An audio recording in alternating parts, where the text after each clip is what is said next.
This is the Global Podcast Network, where executives and professionals connect, share, and inspire. Stay tuned for the conversations that drive success.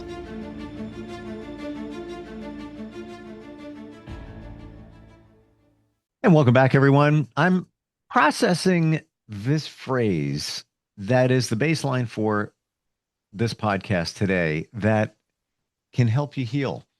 And that is intolerance of uncertainty. What's going on there? To me, it sounds like there's stress connected with that. There's things that are holding you back. Certainly, uncertainty is rampant in our lives. It's a part of our lives, and I believe it's also, dare I say, connected to fear that kind of fuels that. But I'm not the expert. She is. She's a licensed professional counselor at Inner Transformation Counseling, and it's so great to have her back with us. Shari Edgell is back on the program. How are you doing today? I'm good. How about you? Very well, and trying to put these words together. Intolerance of uncertainty. So take being uncertain. It's going to happen, but we shouldn't tolerate it. Not easy. I get that. But is that what we're talking about here? Well, it's interesting because when I started to develop the material out of the research on the intolerance of uncertainty, I'm filtering it through my own life because I realized very quickly that most of my worry that leads to anxiety is tied to this intolerance of uncertainty, making my stress much worse. So at first I thought, okay, if the intolerance of uncertainty is the problem, then apparently I need to tolerate. And when I thought about that, I'm like, oh, that does not sound like freedom. No. So, total freedom in light of the fact that, I mean, we've got death, taxes, and in my opinion, uncertainty are the consistent things in life. I mean, they're going to happen. Um, then I have to learn to embrace uncertainty. Embrace it. So it almost sounds like the tolerating uncertainty is almost like, yeah, going with the flow. I'm just putting up with it. I'm just, Yeah. which, but isn't that similar to embracing it? Embrace to me has more of this sort of radical acceptance that uncertainty is going to be in my life. I accept that. And now I want to have a different kind of relationship with that uncertainty rather than that whole negative, cycle that I would go through in terms of that. The interesting thing though, I thought, that's a big leap. If I for, I don't know, 20, 30 years or maybe my whole life have had the intolerance of uncertainty, I thought that's a big leap to just boom, I'm going to embrace the uncertainty. And so one of the things I taught myself, I teach my clients is what I call building the foundation. And so we're going to talk about 4 different concepts Hmm. that underlie before I'm going to work on those before I even get to embracing the uncertainty. And as we open the door to this, I see this in a different way. Intolerance of uncertainty, just, I'm not going to deal with it. Whereby embrace could mean that I can't get rid of it. Uncertainty is Right. everywhere. It's change, it's fear, it's all of that. But how can I take that and use it to my best advantage? Well, so the first thing that I realized, because when you look at the nature of the intolerance of uncertainty, worry, and anxiety, those are very negative Yeah. types of concepts, which means that I'm going to filter life for more of the negative. Worry by nature is a thought process that's either going into the future to anticipate bad things happening or going back to, retrospectively look at things with regret. So to change that negative filter, the first thing I have people do is switch that filter and look at historically what are some of the good things that have happened in their lives. So You can use whatever. This is where you kind of can make it personalized. Like for me, it would be for me to recall God's goodness. For other people, it might be how the universe brought something good into their life, or, how serendipity, whatever it is, or by my own doing, you would go back and recall what are the good things that have happened despite the negative or difficult things. Some people have to dig really deep for that. And other people, most people, I would say, if they put on a more positive filter, are going to be able to see the good things Is mixed in. this what you're saying, Shari? Is this looking at a situation that was potentially challenging and negative and seeing the good in it? That, or something that you wrestled with the intolerance of uncertainty and then saw later that it worked out. Yeah. Yep. Which usually does because I think in the beginning we talked about this, how the studies are done, polls, surveys that 90 and typically like 91%, 2% of what we worry about doesn't happen, doesn't transpire. Right. Literally wasting time, wasting energy. Why? Because we're uncertain and we just let that marinate in our minds, but it doesn't even take place. So it's a waste, Hmm. but it, Hmm. I'm, I get it. It's not easy. But looking at it, yeah, like you said, like, oh, I worried about it. I didn't need to worry about it after all. Yeah. And it ties in with the second thing. So you're going to recall the goodness in your life.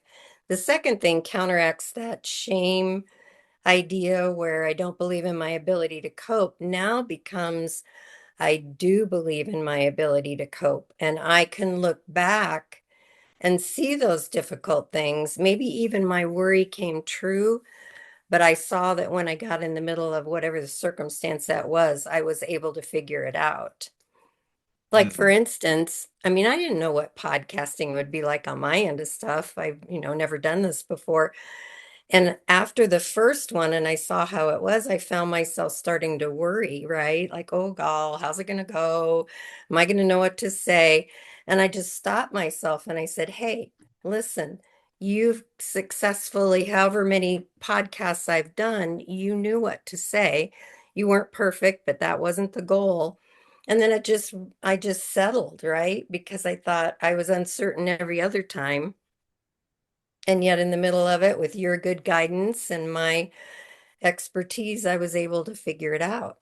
Your expertise, you probably were uncertain. You know your stuff. Like you really do. You're so plugged in with everything, but you probably questioned it, how it would come across. And by the way, full disclosure, doing podcasts, I was doing radio and broadcasting for decades, Uh, many before I did podcasts. And this was my uncertainty in doing it. And I interviewed everybody from Taylor Swift to Madonna to Billy Joel to everybody and everything in between.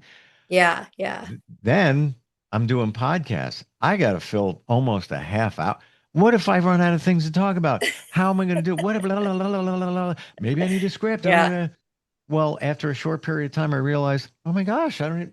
That's just like autopilot. This is great, like that, and Mhm. especially metaphysical self improvement, all in that wheelhouse. I didn't realize the deepness of my passion within that. So I look back at it as like, why did I even worry about that? Yeah, but I know Yeah, there why. you go. There Let's you say go.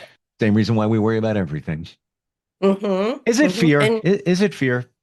of It's- course, right? I mean, there are yeah. a lot of things that can tie into that, but I think again, you take those two things, take history and how things worked out and how I participated in letting that work out. But that's a powerful combination. It doesn't make anything certain. It's not like me doing that. We talked about worry being the mechanism to try to make the uncertain certain. It's not making anything certain. It's just calming me down to know that historically this has worked out. And why don't I focus on that instead?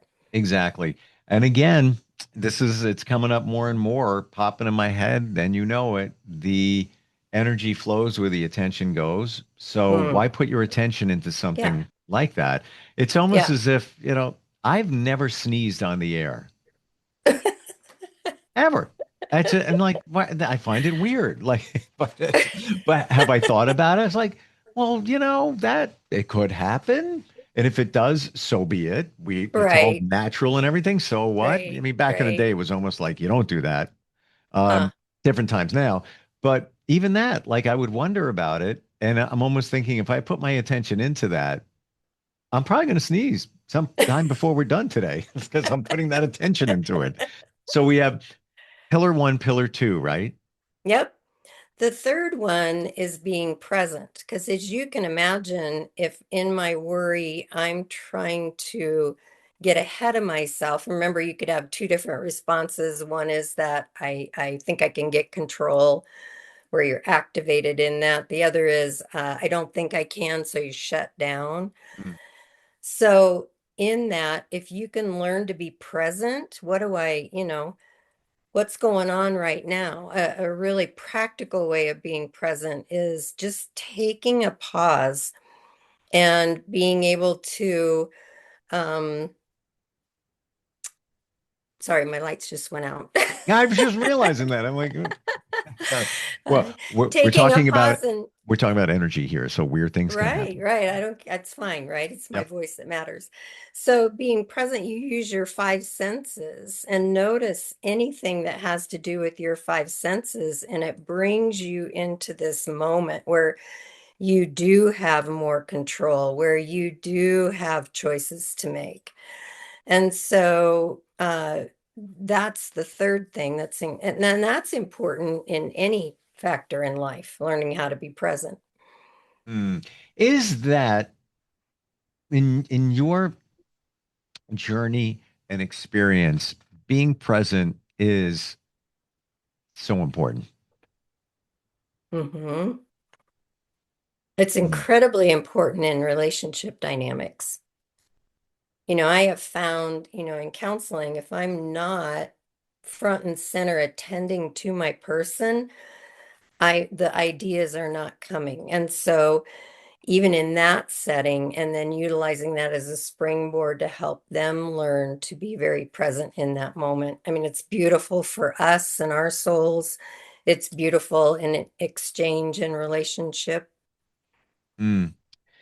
You can't work on a situation if you don't know the situation. And if you're not Right. fully present, you don't know the situation. You can say to yourself, well, let's say public speaking. They say it's one of the top three fears. You got to deliver something to some colleagues or a client, whatever it might be, a room full of people, and you're like, well, if you're not present there, you can't really deal with it. If you're like, I'm not going to worry about it, I'm not going to worry about it.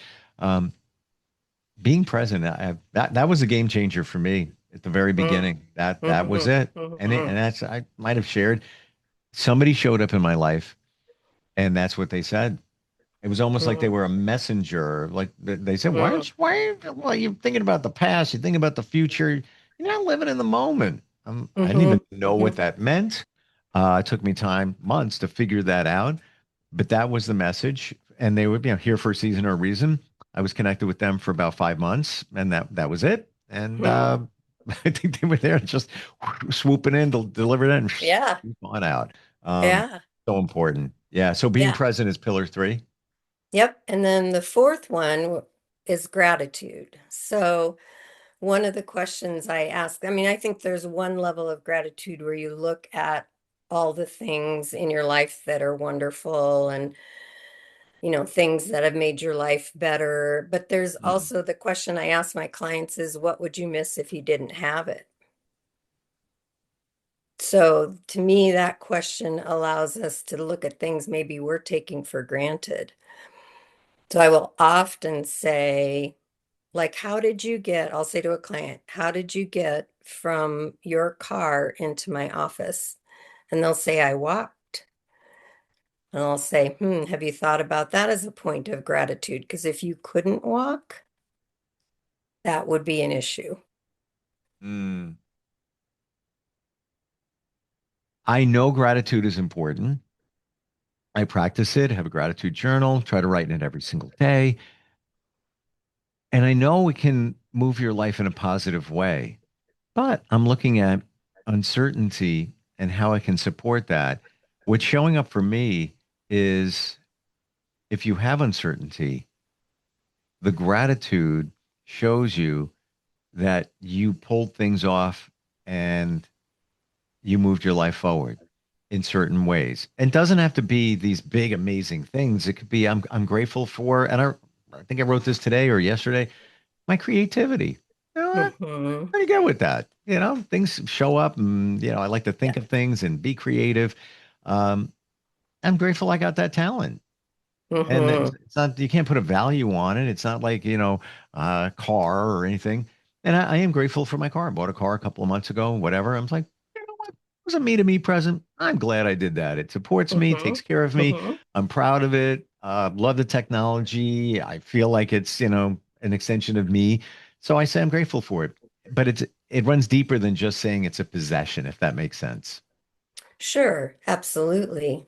Yeah. Well, and my opinion is if you can dig down and find little things in life for which to be grateful, you've probably got the richest life ever. It's not just I got to go to Europe on vacation or whatever. It's things like, wow, when I take a breath in my space right now, the air smells good. Mm. Or my eyes are working today and I have glasses I can put on when I need to be able to read. They sound insignificant, but those people who just come up with so many things within each single day that is tiny, that might seem insignificant if not noticed, now becomes this thing that blossoms up a sense of well-being in our lives. Mm. You think it's when they say it's the little things in life that are important? Mm, absolutely. Yeah. Yeah. Again, think of all the things that you would miss if you didn't have it. Even things like, I didn't get a flat tire today. My car started when I turned the ignition, all kind little things like that, that if they weren't happening that way, we'd be like, oh, really? Today I get a flat tire? Well, and for those people that wake up and have a flat tire and think, "Oh, what great start to the day. What's going to come next? Going to be one of those days." Well, yeah, it's Yeah. probably going to be. Ask for it. Well, and things like, so back in March, I fell off a ladder and really messed up my foot, and I had to have foot surgery. And Mm. so I was going into the doctor's office and feeling a little sorry for myself. And I turn and I look at a couple of people in the waiting room, and there happened to be two people in there with part of their foot removed. And I thought, you do not have reason to complain. Yours is surgically fixable. Yep. Yep. Yeah, yeah. Isn't it amazing when you start looking deeper into those things? Yes, it's great to have possessions. It's great to have the big house, the cars, the boats, and all of that. My feeling on a lot of that is for many, it's an illusion of happiness Mm-hmm. Or a distraction for the moment, right? from something that you need to either heal from Mm-hmm. or whatever, Mm-hmm. whatever, Mm-hmm. whatever that is in life. Let's say Yeah. relationship isn't the best and, all right, well, let's get another, let's buy a pool. Let's do this. Well, it's an illusion. It Mm-hmm. feels, it's a Yeah. dopamine hit. Feeling, all Yeah. right, Yeah. feeling good for the moment. Yeah. This is great. And like, but there's still something missing. And I had that epiphany a couple of years ago where I was just in my garage. It was kind of a rainy day, relatively warm out, and I was just staring out at the garage, out to the front, and I just see trees in my peripheral. I'm not looking anywhere, and I had this like, you could be anywhere and be happy. Mm. Mm. Could be a cabin in Mm. the woods, could be a shack on the beach. Yeah. That's where and what makes you happy. It's Yeah. it's not the stuff around. And in that same moment or a moment after that, that's where I got oh, we are spiritual beings in these human containers. Mm. Mm-hmm. Mm-hmm. Yeah. Yeah. I felt all of that at that same moment. It was like that was kind of a wake up. It was like an interesting feel. I Mm, never forget it. Never forget yeah, it. Um, yeah. but Your it's so aha. the aha. Yeah, Yeah. yeah. So when I have people start to notice this intolerance of uncertainty, the worry, the anxiety, all of that stuff, that's the first place I send them is to do those four things. And those you can put, some thought into.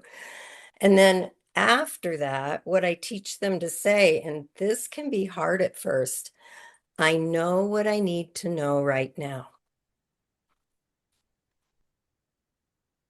Hmm.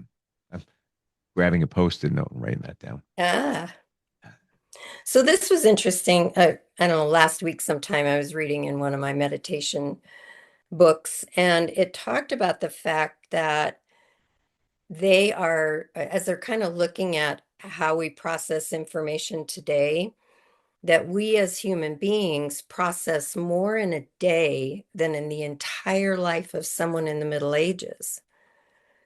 So if more information is what's going to make us be okay with uncertainty, we would be fine.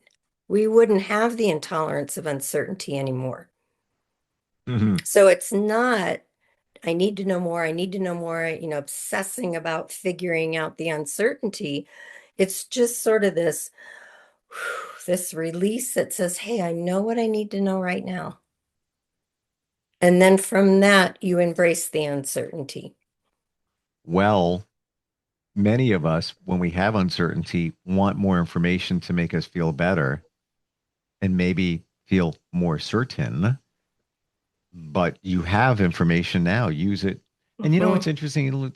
Middle Ages, they were so plugged into present, their Yeah. lives, energy around them.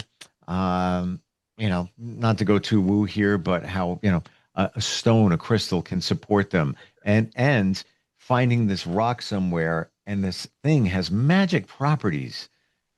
Well, you could do that now. This is Hmm. what's the difference? You're Hmm. not fully present. Hmm. Hmm. Hmm. And part of that is distractions. Yeah. Yeah. Wow. Well, and the beauty of all that is, if you remember in the intolerance of uncertainty, you have the negative emotions of anxiety, anger, and depression. In this system, you start to experience joy and contentment and peace just through that work of building the foundation. I know what I need to know right now and embracing the uncertainty. So it's really become when you get in the habit of having that different relationship with uncertainty, it's not only life-changing for us as individuals, but you can only imagine the impact that'll have on relationships. Hmm. I'm a big component of, or proponent of, the individuals in a, with this exception. Let me do the exception first. If there's an abusive relationship or an extension of that being a personality disordered relationship, Yep. if both people will do this work, you sprinkle in on top of that, instead of being defensive, you're now curious. Instead of being bitter, you're now compassionate with the other. You've internally both changed the dynamics to change the interactions between you. And the divorce rate would be a lot lower. I would think so. Yeah. Mhm. Yeah. And I believe that now, after a journey, that people get together, they should go to therapy or counseling, even a few sessions. They Hmm. should take a 20-minute together love language test. What Yeah. does it for you? What does it for you? You could Hmm. go on 15 years and not even realize that what makes you feel good, the other person isn't delivering. Why? Because they don't know it, and vice Hmm. versa. Hmm. Hmm. Mm. Well, and let's tie in something we talked about a couple of whatever podcasts ago, and that is, so now we can label the intolerance of uncertainty as a narrow window of tolerance, and you can now see embracing uncertainty system as an open window of tolerance. Again, completely changing our internal world and changing the interactions we have with others. One of the first things I ever wrote down in this journey of discovering just what these things that you're talking about, all I need is within me now. Very good. It was the very first thing, put it on my phone, still think about it. It is so true. And what you said before, and that's what sparked that memory. I know what I need to know now, or right now, is just an extension of that. We're always searching. No, you got it. You got everything you need. You were given that information, even though you think you need more to maybe push away some of that uncertainty, but also have faith, have resilience in yourself that I got what I need here. The information, this is what I need to know at this moment. It's going to help me with this uncertainty, but believe that. Yeah. Yeah. Good stuff today. I got to tell you. Really good.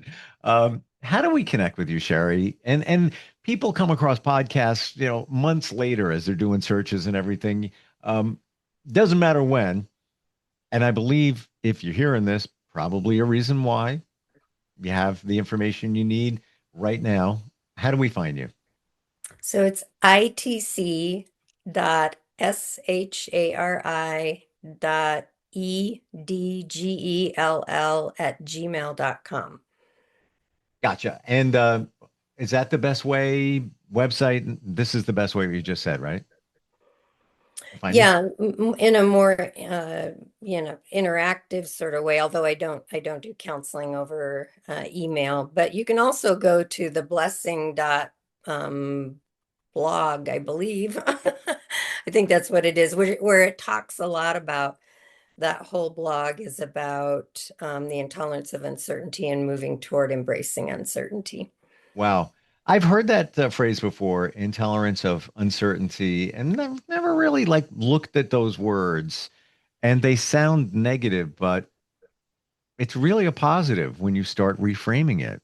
Having a different relationship. It's not going away. So this is true. It's like the guest that came to stay with you. So you got to make the best of it. Yes, exactly. Thank you for today, Shari. Thank you for these podcasts and all the insight. Just eye-opening and wonderful, and love what you do. Thank you again. Thank you. Good to see you. You too. We'll be right back.